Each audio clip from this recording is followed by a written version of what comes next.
Good morning student. मैं the rate fight career solution की तरफ से फिर से एक बार 11th क्लास का एक वीडियो और लेकर आया हूँ। ठीक है, मैथ्स में, है ना। तो सबसे पहले मैं बता देना चाहता हूँ कि हम लोग जो चैप्टर पढ़ रहे थे वो लिमिट्स पढ़ रहे थे। लिमिट्स हम लोगों ने स्टार्ट किया था कैलकुलस में, है ना। तो लिमिट्स हम देखते हैं आगे कि क्या है लिमिट्स में। सबसे पहले मैं बता देता हूँ थोड़ा सा पहले, जो मैं आपको लिमिट्स स्टार्ट जब किया था तो उसके बारे में बताया था कि लिमिट्स को हम लोग कैसे लगाते हैं। ठीक है, उसके बाद उसके मैंने दो रूल को बताया था कि लिमिट्स को दो मेथड के थ्रू हम लोग उसको सॉल्व करते हैं, एक LHS और एक RHS, मतलब कि left hand limit and right hand limit. और एक दो एग्जांपल देकर समझाने की कोशिश भी किया था कि लिमिट को हम लोग क्वेश्चन कैसे करते हैं। तो चलिए हम लोग स्टार्ट करते हैं कि लिमिट्स में आगे और क्या है ये। तो सबसे पहले मैं बता देना चाहता हूं कि लिमिट्स की प्रॉपर्टी पहले हम लोग जानेंगे। Properties of limit. ठीक है, प्रॉपर्टी ऑफ लिमिट बहुत आसान सा है, कुछ टफ नहीं है। तो सबसे पहला नंबर है कि जब दो लिमिट सम में हो, ऐड मतलब addition of limit. Addition of limit कहने का मतलब कि जब दो फंक्शन या दो से ज्यादा फंक्शन ऐड के फंक्शन में हो तो उसमें हम लोग लिमिट कैसे निकालते हैं, ठीक है, लगाते हैं। तो जैसे सबसे पहला रूल है, जैसे कि आप देखो लिमिट को कैसे दिखाते हैं, LIM x tends to a।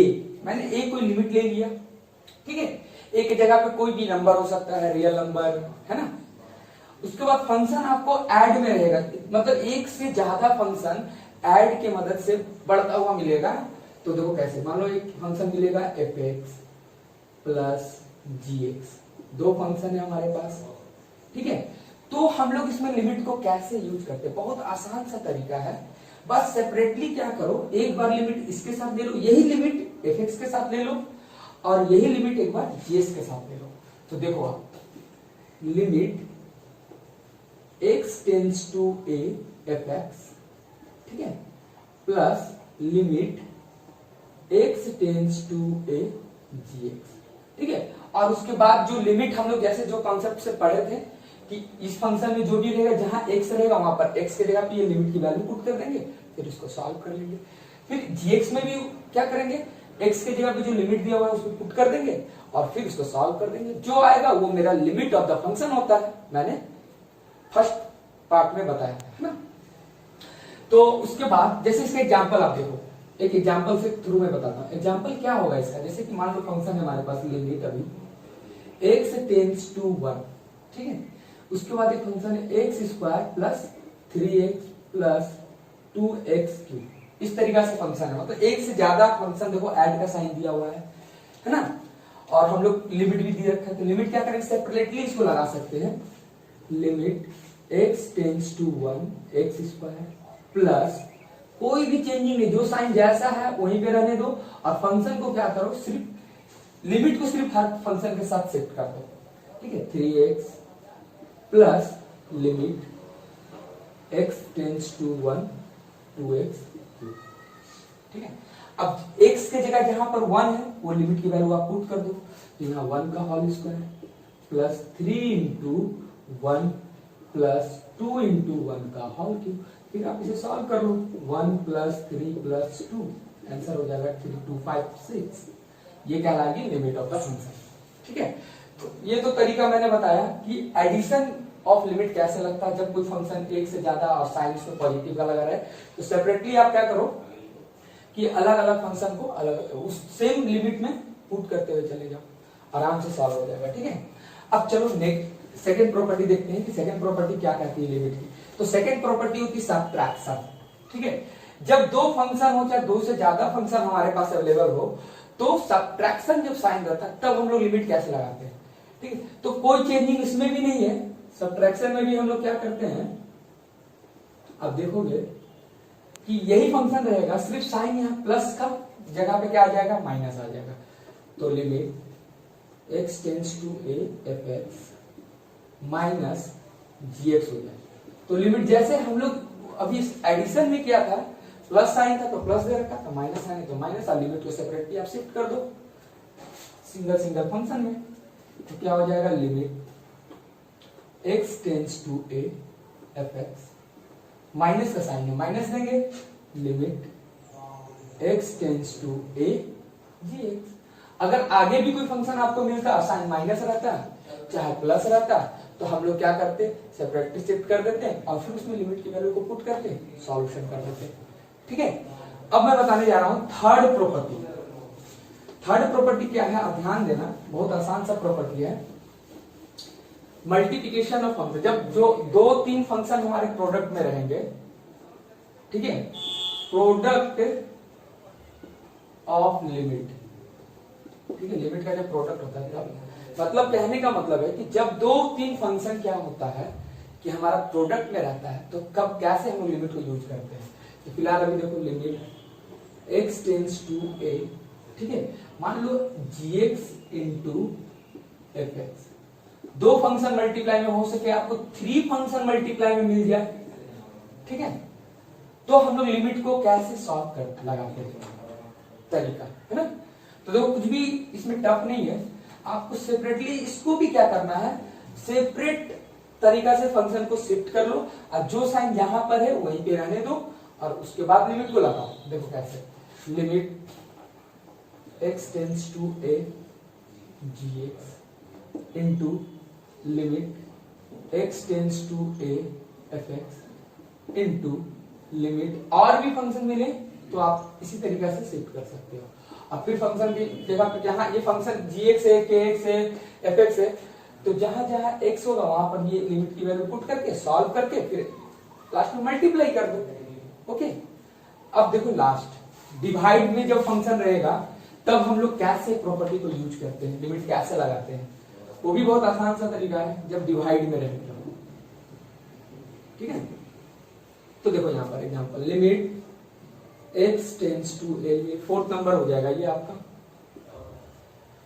ठीक है, मान लो fx अपॉन में gx, ठीक है, इस तरीका से फंक्शन रहेगा, fx ऊपर नीचे gx, डिवाइड में जब 2 फंक्शन रहेंगे तब हम लोग लिमिट को कैसे लगाते हैं, ये तरीका आप देखो, है ना। तो बस कुछ भी नहीं, जैसे हम लोग अभी तक ऐड में करते जाए, सब्ट्रैक्ट में किए, मल्टीप्लाई में किए, डिवाइड में भी उसी तरीका से सेपरेट सेपरेट आप शिफ्ट कर दो और फिर लिमिट लगा दो, कोई फर्क नहीं पड़ता। देखिए limit x tends to a f x upon में, ध्यान देना नीचे में gx है, उसको भी आप ऐसे कर सकते हो, limit x tends to a gx, ठीक है, और उसके बाद सेपरेट सेपरेट क्या करो, इसे लगा दो। जैसे कि एग्जांपल मान लो यहाँ पर आता है, इसका एक एग्जांपल मैं लेकर बता देता हूँ आपको। ठीक है, जैसे मान लो एक्स स्क्वायर, लिमिट अभी रहता है मेरे पास x टेंस टू 1 ही लेता हूं, और यहां पे रहता y का पावर 2, सॉरी x का फंक्शन है ना तो x में ही रहना चाहिए, 2x रहता है। ठीक है, तो हम लोग कैसे करते हैं, कुछ भी नहीं, सेपरेट इसको शिफ्ट करते हैं, x tends to 1 x cube upon में limit x tends to 1 2x, और x की जगह पे ये वैल्यू पुट कर देते हैं, फिर सॉल्व करते हैं, कैलकुलेट करते हैं, जो आता मेरा रिजल्ट आता। ठीक है, एक लास्ट थोड़ा सा और बता देता हूं, जब 5th नंबर में जब फंक्शन के साथ कोई कोएफिशिएंट मल्टीप्लाई होता है तब लिमिट कैसे लगाते हैं। जैसे बहुत सारे क्वेश्चन में आपको मिलेंगे 2x क्यूब 4x माइनस 3, ये सॉरी माइनस नहीं 5, इस तरीके से क्वेश्चन रहेंगे, तब लिमिट कैसे लगाते हैं। मान लो लिमिट अभी मैंने ले लिया x टेंस टू 1, ठीक है, इस क्वेश्चन के लिए, इस क्वेश्चन के लिए मैं बता रहा हूँ। तो हम लोग क्या करेंगे, जो कांस्टेंट नंबर है उसको हटा लेंगे, क्योंकि कांस्टेंट में हम पुट नहीं कर सकते। हमेशा याद रखना, जितनी भी लिमिट की वैल्यू होगी सिर्फ वेरिएबल में पुट होते हैं। ठीक है, जो फंक्शन जिस पे डिपेंड करता है ना, तो वेरिएबल पे डिपेंड करता है फंक्शन, और फंक्शन यहाँ मेरे पास क्या है, x है, बस 2 को आप क्या कर देना, बाहर कर देना, कांस्टेंट हमेशा, और limit x tends to 1 x cube, क्योंकि 2 इसके साथ कोएफिशिएंट है, इनटू में है। अब फिर क्या करो, आप लिमिट लगा दो, लिमिट लगाते कैसे करते हैं, 2 इंटू 1 का होल क्यूब, सॉल्व करते हैं, जो आता है आंसर, इसका रिजल्ट ये होता है इसका आंसर। ठीक है, तो ये था प्रॉपर्टी ऑफ लिमिट, है ना। अब हम लोग आगे चलते हैं, आगे देखेंगे कि लिमिट्स में कुछ इंपॉर्टेंट फॉर्मूले हैं, जिसमें से सबसे इंपॉर्टेंट फॉर्मूला आपको मैं बताने जा रहा हूं, सबसे पहला नंबर है limit x tends to a, ठीक है, limit x tends to a, x का पावर n माइनस a का पावर n अपॉन में x माइनस a, ठीक है। तो ये इस टाइप के क्वेश्चन आपको मिलेंगे, ठीक ना। अभी फिलहाल देखो, मैंने जब लिमिट्स के कॉन्सेप्ट बता रहा था तो उसमें मैंने बताया था कि अभी जैसे लिमिट की जगह पे मैं a पुट कर दूंगा, x की जगह पे a पुट करूंगा ऊपर नीचे, तो देखो ये आपको अनडिफाइंड फॉर्म में मिलेगा, ठीक है, क्योंकि नीचे हो जाएगा जीरो, a माइनस ए क्या हो जाएगा जीरो, ऊपर कुछ भी नंबर हो हमें कुछ नहीं लेना देना है, ठीक है। मान लो ऊपर कोई नंबर है यही है, x का पावर n माइनस a का पावर n है, तो नीचे तो जीरो हो जा रहा है, और नीचे जीरो आने का मतलब क्या है कि ये फंक्शन अनडिटरमाइंड फॉर्म में है, मतलब कि अनडिफाइंड फॉर्म में है जिसकी हमको सॉल्यूशन नहीं मिलेगी, है कि नहीं। तो इस तरीका के बहुत सारे क्वेश्चन आपको मैंने मिलेंगे, ठीक है। और इस तरीका का इस टाइप के क्वेश्चन को करने के लिए यही फॉर्मूला बनता है जिसको बोला जाता है एल्जेब्रिक फॉर्म। जब भी क्वेश्चन एल्जेब्रिक फॉर्म में रहेगा तो इस टाइप के क्वेश्चन को करने के लिए इसका एक डायरेक्ट फॉर्मूला होता है n x का पावर n माइनस 1, ठीक है। ये एकदम डायरेक्ट फॉर्मूला होता है, आप इसको आराम से यूज करोगे और समझोगे। देखो इस फॉर्मूला को यूज करने के लिए मैं बता देता हूँ, ठीक है, कि इसको कैसे हम लोग यूज करते हैं, कैसे किस टाइप का इसमें क्वेश्चन रहेगा। तो इसके एग्जांपल देखो, एग्जांपल इसे याद जरूर कर लेना। इस फॉर्मूला का डेरिवेशन भी है, लेकिन डेरिवेशन कब, जब अलजेब्रा में एक टॉपिक है बाइनोमियल थ्योरम, उसको हम अच्छी तरीके से जब करा देंगे तो ये थ्योरम अच्छी तरीके से आपको समझ में आएगा, है ना। तो फिलहाल डेरिवेशन चैप्टर में कहीं नहीं पूछा जाता है, इससे रिलेटेड बहुत सारे क्वेश्चन पूछे जाते हैं और बहुत आसान तरीका है कैसे इस क्वेश्चन को करेंगे, अभी हम लोग देखते हैं एक एग्जांपल के थ्रू, है ना। तो चलो, limit x tends to a की जगह पे मैंने मान लिया 3, ठीक है। देखो limit x tends to a था, x टेंस टू मैंने क्या कर दिया 3, मतलब a की जगह पे भी क्या ले लिया 3, ठीक है। x का पावर 4 माइनस, ठीक है, a कौन होता है पता है, जो आप लिमिट में जो वैल्यू होता है वही a होता है। तो अभी मैंने लिमिट पे क्या रखा है 3, तो 3 का पावर क्या कर दो आप n, 4, n की जगह पे क्या रखा मैंने 4 अपॉन में x माइनस a, तो नीचे क्या हो जाएगा x माइनस 3। इस टाइप के फॉर्म में, तो सेम टू सेम जो ऊपर फॉर्म है उसी तरीके से मैंने नीचे एक एग्जांपल दिया है। अब इसको लगाना कैसे, बस कुछ भी नहीं, क्या है फॉर्मूला, n x का पावर n माइनस 1, है ना। तो देखो डायरेक्ट इसका फॉर्मूला कैसे बनता है, n की जगह पे मैंने क्या रखा है 4, अब देखो यहाँ n था तो x का पावर n था, और देख लेना ये दोनों सेम है, पावर सेम होना चाहिए, है ना, तभी एप्लीकेबल होगा ये फॉर्मूले पे। तो क्या होगा 4, देखो n x का पावर n माइनस 1 और x की जगह पे x ही होगा क्योंकि x फंक्शन है हमारा, वेरिएबल है, क्या होता है n माइनस 1, तो 4 माइनस 1, तो क्या आंसर आ गया 4, x का पावर 4 में से 1 जाएगा 3। तो बस यही सिंपल सा तरीका था, और इसी देखो कितना आसानी से बन गया जब ये फॉर्मूला आपको पता रहेगा तब, ठीक है। कितना सिंपल सा फॉर्मूला पे ये लग गया, ये लिमिट का वैल्यू निकल गया जो फंक्शन क्वेश्चन पे दिया हुआ था।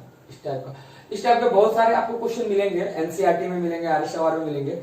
बस आप इसको याद कर लेना कि limit x tends to a, अगर यहाँ है तो यहाँ भी ये होना चाहिए, नीचे भी ये होना चाहिए, ठीक है। वेरिएबल अगर x का है तो यहाँ भी x वेरिएबल होना चाहिए, यहाँ भी x, अगर वेरिएबल यहाँ y रहता तो यहाँ y के वेरिएबल फॉर्म होना चाहिए था, यहाँ नीचे में भी y के वेरिएबल फॉर्म में होना चाहिए था, ठीक है। जो यहाँ लिमिट की वैल्यू मिलेगी वही इसका यहाँ a कहलाएगा, और एक चीज पावर सेम होना चाहिए ऊपर में, नीचे में क्या होना चाहिए 1 1 होना चाहिए पावर, वेरिएबल में भी और कांस्टेंट में भी, ठीक है। तब फॉर्मूला बनता है n x का पावर n माइनस 1। हम लोग कैसे लगाएं ये आपको समझ में आ रहा होगा, ठीक है। इससे मैं एक और क्वेश्चन करवा देता हूं ताकि आपको आसानी से ये फॉर्मूला याद हो जाए।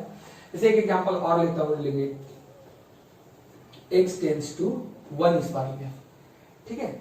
अब क्वेश्चन है जैसे कि x का पावर 15 माइनस 1 और x का पावर 10 माइनस 1, ठीक।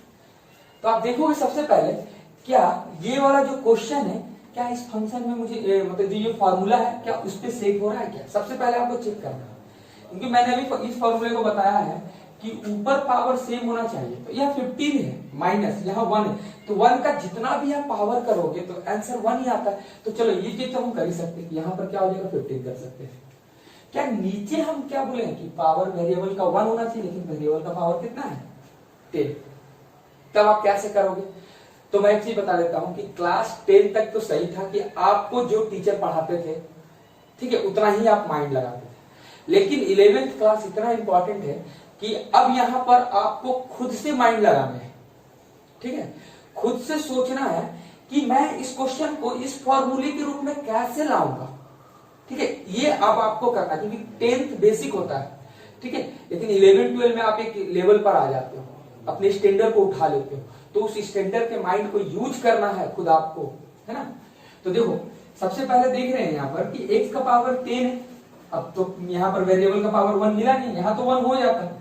अब हम क्या करें, इस पहले इसको इस फॉर्म में शिफ्ट करेंगे, तो कैसे करते हैं देखो, इसको मैं ऐसे लिख सकता हूँ, सिर्फ आप बताना x के पावर 15 माइनस 1 का पावर 15 अपॉन में x माइनस 1, ठीक है, लिमिट भी ले लेता हूँ, लिमिट क्या है मेरे पास x टेंड्स टू 1, ठीक है, उसके बाद अपॉन, ध्यान देना आप, x का पावर 10 था यहाँ पर, माइनस 1 का पावर भी 10 कर देता हूं, कोई प्रॉब्लम नहीं है। अच्छा ये जो नीचे नंबर लिया हो इसको तो मैंने अपने मन से किया है ना। अब एक चीज बताओ, ये अपने मन से किया है तो इसको बैलेंस करने के लिए यही चीज आपको सीखना है कि बैलेंस करना है क्वेश्चन में। बैलेंस करने के लिए अगर मैं इसके नीचे भी कर देता हूं तो कोई मुझे फर्क नहीं पड़ेगा, देखो x माइनस 1, ठीक है, तो देखो ये और ये कैंसिल होकर फिर यही टर्म बचेगा, बचेगा कि नहीं बचेगा। अब देखो अगर इतने पार्ट को देखोगे तो इस फॉर्म में मुझे मिल चुका है, n सेम है, वेरिएबल x है तो x से लिमिट 1 है, तो यहाँ a की जगह पे 1 मिल रहा है, नीचे भी देखो पावर 1 1 पे आ चुका है ना। अब देखो करते कैसे, तो अभी मैंने डिवाइड रूल के अनुसार लिमिट्स लगाने का तरीका बताया था कि अगर दो फंक्शन डिवाइड में हो तो आप सेपरेटली उसको शिफ्ट कर सकते हो। तो ध्यान देना, इसको मैं ऐसे कर सकता हूं, x का पावर 15 माइनस 1 का पावर 15 अपॉन में x minus 1 limit x tends to 1 upon, ठीक है, limit x tends to 1 x का पावर 10 माइनस 1 का पावर 10 अपॉन में x माइनस 1। कर सकते कि नहीं कर सकते, है ना। अब ध्यान दो कि देखो ऊपर भी इस फॉर्मूले पे सेट हो चुका है और नीचे वाले भी इस फॉर्मूले पे सेट हो चुका है। अब सेपरेटली हम लोग लगा देंगे, क्या फॉर्मूला बनता है, n x का पावर n माइनस 1। तो ध्यान दो n की जगह पे क्या है यहाँ 15, x का पावर n माइनस 1 तो 15 माइनस 1 अपॉन में x की जगह पे क्या है 10, तो n की जगह पे सॉरी 10 है तो 10, x का पावर n माइनस 1 तो 10 माइनस 1, ठीक है, हो गया सॉल्व। अब इसको आप सिंप्लीफाई कर लो, देखो कितना अच्छा से हो गया, ये 3 से कट जाएगा और ये 2 से कट जाएगा, तो 3y में 2 और ये x का पावर कितना हो जाएगा 14 और x का पावर हो जाएगा 9, ये भी कैंसिल हो जाएगा मेरे ख्याल से x का पावर 5 से, तो फाइनल आंसर कितना हो गया 3/2 x का पावर 5, ये इसका आंसर है ना। तो यही तरीका आपको सीखना है कि नहीं, और इससे रिलेटेड बहुत सारे क्वेश्चन आपको बुक में मिलेंगे। यही इस टाइप के क्वेश्चन पता है, सबसे पहले मैं बता देता हूं कि लिमिट्स पढ़ रहे हो आप, 11th क्लास स्टार्ट कर चुके हो पढ़ने के लिए, तो आपको जेईई मेंस का यही से इससे रिलेटेड बहुत सारी लिमिट से बहुत अच्छे अच्छे क्वेश्चन पूछे जाते हैं, खासकर स्टैंडर्ड फॉर्म में, और बहुत सारे स्टैंडर्ड क्वेश्चन मिलेंगे। जैसे जैसे मैं लिमिट्स में आगे बढ़ता जाऊंगा वैसे वैसे आपको एक से एक क्वेश्चन मिलेंगे सॉल्व करने के लिए, लेकिन कुछ आपको भी माइंड लगाना है और कुछ मैं भी बताऊंगा, ठीक है। तो ये पूरी तरीके से समझ में आ रहा होगा, अच्छी तरीके से समझ लीजिए, इससे बहुत सारे क्वेश्चन आपको एग्जाम में मिलेंगे, ठीक है। अब आगे देखो, और भी फॉर्मूले होते हैं, एक और मैं फॉर्मूला बता देता हूं, उसके बाद फिर नेक्स्ट वीडियो में देखेंगे आगे का। तो देखो एक फॉर्मूला होता है limit x tends to 0 e to power x minus 1 upon में x, इसकी वैल्यू होती है 1, ठीक है। सबसे पहले मैं बता देता हूं e एक्सपोनेंशियल है, ठीक है, एक्सपोनेंशियल फॉर्म होता है, याद रखना आप, है ना। e टू पावर x है तो ये एक्सपोनेंशियल फंक्शन बन चुका है, ठीक है, क्योंकि अगर बात करूं मैं फंक्शन यहाँ पर कौन सा है तो e टू पावर x, जब भी आपको क्वेश्चन e⁻x-1 रहेगा और अपॉन में x रहेगा तो उसकी वैल्यू 1 होती है। लिमिट जब x टेंड्स टू 0 होता है, limit x tends to 0 e⁻x-1 upon में x रहना चाहिए। मतलब मैं कहना चाह रहा हूं कि जो यहां x है वो यहां होना चाहिए, ठीक है, तभी ये वैल्यू क्या बनता है, 1 बनता है ना। अब कुछ इससे एग्जांपल मैं बताना चाहता हूं। देखो example, limit x tends to 0 e⁻2x-1 upon में x, ठीक है। अब क्या देखोगे कि जो ऊपर ये जो क्वेश्चन, ये जो फॉर्मूला हम लिखे हैं, ठीक है, क्या इस फॉर्मूले पे ये क्वेश्चन सेम बैठ रहा है क्या? मैंने बोला है कि यहां x है तो यहां भी x होना चाहिए, लेकिन यहां क्वेश्चन में क्या है, 2x है और यहां पर क्या है, x। तो हम डायरेक्ट इसकी वैल्यू को 1 नहीं कर सकते, ठीक है, इसकी वैल्यू को हम क्या कर सकते हैं, डायरेक्ट 1 नहीं कर सकते। तो करेंगे क्या? तो देखो बहुत आसान सा तरीका है। सबसे पहले क्या करेंगे, हम इस क्वेश्चन को, जैसे यहाँ 2x है तो मैं यहाँ भी 2x लाने की कोशिश करूंगा। मैंने अभी जब पिछला क्वेश्चन किया था तो उसको मैंने क्या किया था, फॉर्मूला में सेट करने के लिए x-1 से डिवाइड किया था, है ना। उसको मैं उस पे सेट किया तब फॉर्मूला को अप्लाई किया। इसमें इस बहुत सारे लिमिट्स में यही क्वेश्चन, इस टाइप के ही क्वेश्चन मिलेंगे कि आपको पहले फॉर्मूला पे इसको सेट करना होगा, डायरेक्ट फॉर्मूला के बेस पे नहीं रहेगा, आपको फॉर्मूला पे उसे सेट करना होगा तब अप्लाई करना होगा लिमिट्स। तो देखो यहां से यहाँ 2x है तो यहां पर मैंने क्या किया, 2 से मल्टीप्लाई कर दिया। तो अब देखो क्वेश्चन यहाँ x था तो x था तो 1 था, है ना। और लिमिट यही रहना चाहिए, x टेंड्स टू 0 ही रहना चाहिए। आप हमेशा मैं बता देता हूँ, यहाँ पर जैसे 2x है तो 2x होने की जरूरत नहीं है। अब देखो ये 2x हो गया, यहाँ मैंने 2 से क्या कर दिया, 2x को लाने के लिए 2 से मल्टीप्लाई कर दिया। अब इस चीज को मैंने अपने मन से किया ना, अब इसे बैलेंस करने के लिए क्या करना होगा, मुझे 2 से मल्टीप्लाई करना होगा। 2 से 2 कैंसिल हो जाएगा, फिर क्या क्वेश्चन बचेगा, 2x-1 में बचेगा, है ना। अब ध्यान देना, अब देखो ये चीज जो है पूरा इस फॉर्मूले पे सेट हो गया। ये फॉर्मूला क्या कह रहा था, अगर लिमिट x टेंड्स टू 0 है, यहां जो फंक्शन है वो फंक्शन यहां भी मिल जाता है और -1 रहता है तो वैल्यू हो जाता है 1, ठीक है। अब यहां जो क्वेश्चन क्या है, -2x है, x टेंड्स टू 0 है, यहाँ 2x है और -1 भी है और नीचे भी 2x है, तो इसकी पूरी वैल्यू हो जाएगी 1 और ये इंटू बच गया 2, इसका आंसर हो गया 2, ठीक है, याद रखना। उसका इससे रिलेटेड एक और एग्जांपल मैं बता देता हूं ताकि आपको समझ में आए। जैसे इस बार मैं ले रहा हूं limit x tends to 0 e⁻−3x, ठीक है, -1 अपॉन में x, ठीक है। अब आप देखोगे कि यहां पर क्या है, -3x है। पहले मुझे यहाँ x था तो x चाहिए था, अब क्या चाहिए, -3x है तो मुझे -3x चाहिए। तब क्या करेंगे, सिंपल -3 से आप इसे मल्टीप्लाई कर दो, इसे बैलेंस करने के लिए यहाँ पर -3 दे दो। अब ये पूरा फॉर्मूला किस पे बन गया, इस पे डिपेंड हो गया, इसकी वैल्यू हो गई 1 इंटू -3, रिजल्ट हो गया -3 आंसर, ठीक है। तो आज हम लोग लिमिट्स में 2 टाइप के फॉर्मूले भी पढ़े और उसके प्रॉपर्टी को पढ़े, ठीक ना। अब हम लोग अगले वीडियो में आगे की कुछ फॉर्मूले में एक्सप्लेन करूंगा और उससे रिलेटेड एग्जांपल भी देता जाऊंगा, ठीक है। और उसके बाद मैं एक्सरसाइज की ओर जाऊंगा और कुछ स्टैंडर्ड टाइप के क्वेश्चन लेकर आऊंगा आपके सामने, ठीक है। अगर ये कॉन्सेप्ट आपको समझ में आ रहे हैं तो इससे रिलेटेड मतलब बहुत सारे एग्जांपल आपको बुक में मिलेंगे, उसकी पहले आप प्रैक्टिस करो अच्छी तरीका से, ठीक है। अगर आप इसको अच्छी तरीका से सीखते हो तो आगे चैप्टर, जो हम लोग आगे चैप्टर में जाएंगे डिफरेंशिएशन में, वो बहुत इंपॉर्टेंट टॉपिक है और इससे रिलेट करती है और वहां हम लोग समझेंगे अच्छी तरीके से, ठीक है। और एक चीज मैं बता देता हूँ, अगर वीडियो अच्छी लगती है तो आप उसे शेयर, लाइक और कमेंट भी करें, है ना। और कोई डाउट अगर आपको मिलता है, जैसे इस चैप्टर में लिमिट्स जो स्टार्ट किया हूं, जैसे कोई डाउट आपको मिल रहा है तो डाउट मेरे जो हमारे जो डायरेक्टर सर ने क्लास बाय क्लास ग्रुप जो बना रखा है, आप उसमें मेरा व्हाट्सएप नंबर है, वहां से आप क्या कर सकते हो, मुझे व्हाट्सएप कर सकते हो कि सर मेरे को इस क्वेश्चन में प्रॉब्लम आ रहा है, ठीक है, तो मैं उसको तुरंत सॉल्व करके भेज सकता हूँ, ओके। फिर हम लोग मिलते हैं नेक्स्ट वीडियो में, थैंक यू।